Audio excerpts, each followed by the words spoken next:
So he came to Jesus. வரக்கூடாதென்று சொன்னவன் இயேசுவண்டை வந்தான். ஆமென்.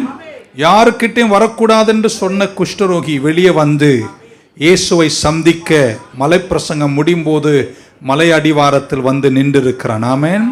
அவன் ஆக்சுவலா சொல்ல வேண்டியது அசுத்தம் அசுத்தம் என்று சொல்ல வேண்டும். மறைந்திடுங்கள், ஒதுங்கி நில்லுங்கள், குஷ்டரோகி வருகிறேன் என்று சொல்ல வேண்டியவன் இயேசு கிட்ட வந்தான். Number 1, he came to Jesus.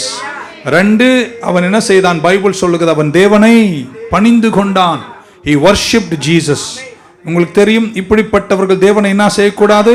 ஆராதிக்க கூடாது. இப்படிப்பட்ட ஒரு சம்பவம் நடக்கவே கூடாது. ஏன்னா நான் அசுத்தமானவன், அவனுக்கு ஆராதிக்கும் தகுதி இல்லை.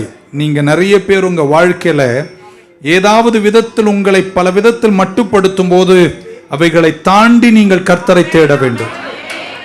சபைக்கே போகக்கூடாது என்று உங்களுக்கு சொல்லுவாங்க, நீங்க போகணும். ஆமென். நீங்கள் இயேசுவை சந்திக்க கூடாது என்று சொல்வார்கள், நீங்கள் அவரை சந்திக்கணும். ஆமென்.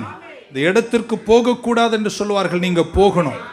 நான் சொல்வது, நீங்க இப்படிப்பட்ட மட்டுப்படுத்தும் அளவுகள், நான் குஷ்ரோகத்தை இப்ப சொல்லவில்லை, வாழ்க்கையில் பல விதங்களில் உங்களை நெருக்கி ஓரங்கட்ட நினைக்கும் போது நீங்கள் அவைகளை தாண்டி ஒருவர் கிட்ட வரணும்.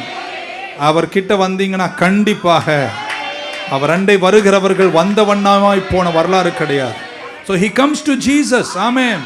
அவன் யாருக்கிட்ட வருகிறான்? இயேசு கிட்ட வருகிறான். ஆமென்.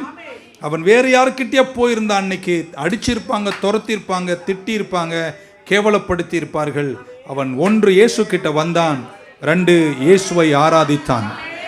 எது செய்யக்கூடாதென்று அவனுக்கு சொல்லப்பட்டதோ அந்த 2ஐயும் தாண்டி போய் செய்தான். சில நல்ல விஷயங்களுக்காக, கெட்ட விஷயங்களுக்கு, நல்ல விஷயங்களுக்காக மனிதர்கள் சொல்லும் அளவுகளை தாண்டி நீங்கள் போக வேண்டியது அவசியம். ஆமென்.